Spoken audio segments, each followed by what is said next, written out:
So now let's start talking about if an altercation goes to the ground. Now, in any real self-defense situation, this is the last place I want to be because it leaves me unable to deal with multiple attackers and I'm not able to run away as fast as I want to.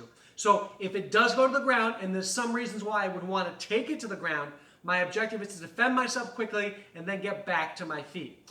So let's go off of the positions that we're going to use. So we're going to show you some submissions where you can start to break the arms and the shoulders and stuff like that. But we want to understand that using your positions are the paramount objective because Mr. Joe is bigger than me. I want to make sure I can control him and hold him to the ground without him throwing me down. Now, another thing we're going to consider is that me being on the top is going to be a better position. So let's get right into it. So the first position we're going to talk about is the mounted position. So Mr. Joe is down from here. Now if we're in a scramble, and scramble means we're working, I want to start taking my position. So from here, I get my mount. So my knees are down from here. I'm going to turn Mr. Joe this way just a little bit. My knees are down, my adductors in the center, the inner part of my thighs are holding him, and my hands are up. From this mounted position, it allows me to control him, but also throw strikes. So it makes it very challenging for him to hit me because he has to come up this way where I can just come straight down. So this is the mounted position.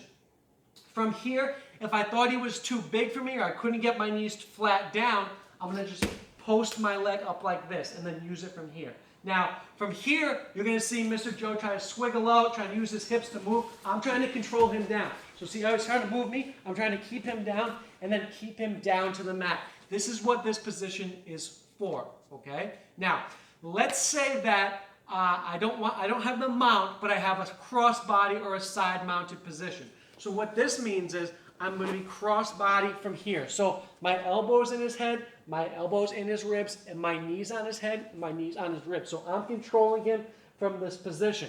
Now, this is a great alternative to the mounted position because I'm still using my body and my chest to stay on him.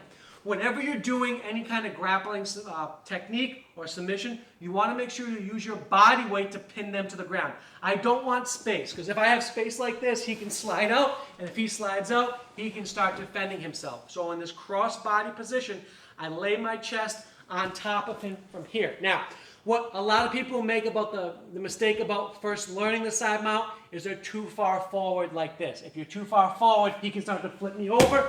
Okay, whoop, there we go. He can start to flip me over, or he can start to work out. So I'm sitting back down, I'm controlling him. If I see that Mr. Joe has some training and he's moving, I might want to give him a pillow. So I put him here, here's his pillow, and I can grab on top. Again, using my body weight. If you use the correct position, I don't need to outweigh them, but my technique will be able to control them, all right? So if I have the correct position and the technique, I can control a larger adversary, and this is why this is important. Okay, so let's go to a guard position. So this is if I'm on my back. So maybe he pushed me and I fell. Now, see how he's coming in here? I use my crab legs to grab him. So I want an active guard. I'm going to try to cross my feet and then bring him into me. You see how I came in? Double overhooks, and I'm going to bring him in, controlling his head. So watch this again. I take my crab legs, I grab and pull in. If I can't because he's too large, I'm just going to start to use my legs to come in. This would be an open guard. Now, I have a couple options. I can get an overhook, we talked about that before, and coming here. This is important because if he tries to punch me, I can hold on to his arm. So if we're at school, someone can break this up, or if there's a police officer around, they can break this up, and I'm not taking damage. So I'm here, I'm not taking damage. If I don't control his arms, yeah, the guard's great, but I'm taking damage to my body, to my groin, and then coming up there. So I have overhooks as an option. I have head controls, because we talked about if you control the head, you control the body. So I'm coming in here, I'm holding on from here, or I can have an overhook on this side and then an underhook from here. So I'm just controlling him. I have a closed guard, or if he's too big, I have an open guard. Because if I have an open guard, as long as I have control of him and he's trying to move, I can stay with him. Okay? That's your guard position. If I fall to the ground and I can't get the full guard, I'm just going to get one leg. So what I would do is I would take my leg through, hook it this way, and then start to hook this way. So I'm just kind of controlling one leg.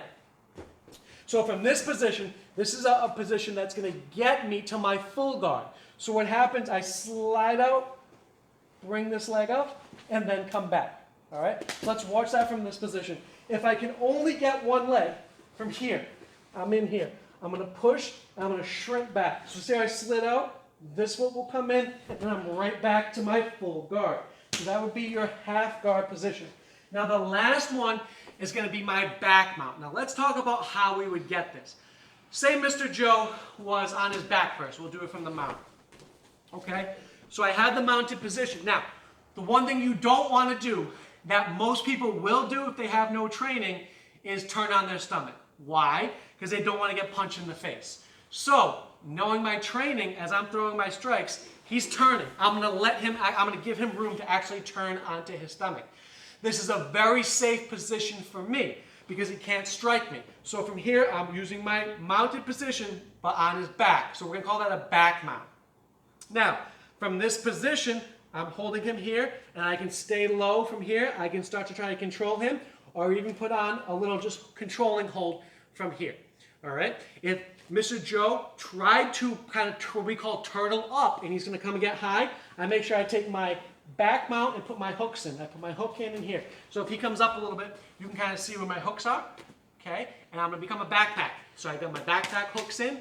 I have my over his shoulder, under his arm, my gable grip, and I'm a backpack. So I'm holding onto him like this. My head is tucked. The reason this is effective, if he goes to roll or if he goes to move, I'm staying with him on his back. Now, if I'm a backpack, I want to keep him on the side. All right? I never want to put his body weight on me. I'm on the side here. And then once I start knowing some jiu-jitsu, I can wrap him and then apply my arm bar. So the positions really quickly we'll go over. We have the mounted position. Your best position besides the back mount. So I'm mounted from here. We're going to go into the side mount. If I was going to transition into the side mount from the mount, I would stay low, swivel off, and then I'm in my side mount position. Now, we're going to let Mr. Joe do this. If he was in the half guard, so you can see from here, he's grabbing my leg. We'll turn this way a little bit so they can see. Okay, you see my leg? He's hooked it from here. Now, he knows he wants to get the full guard. Why? Because I can still punch him from here. So while this is a better position, this is not the greatest position in a real altercation. So he's going to push my leg, slide his leg up, put me into the guard from here. Okay? And the last one would be if I was here and he rolled over, I take my back mount, come in. If he was getting to his knees, I become a backpack. Hooks in, seatbelt, and I hook. Okay? My head is tucked. If I know what I'm doing, I can also kick him off and then take him this way. Now, if we were in a real fight at school, I could just hold him. If this is a real fight for my life, I can use my strikes, which we'll go over. But the main objective would be to control your adversary on the ground, get up to your feet, and then run to safety.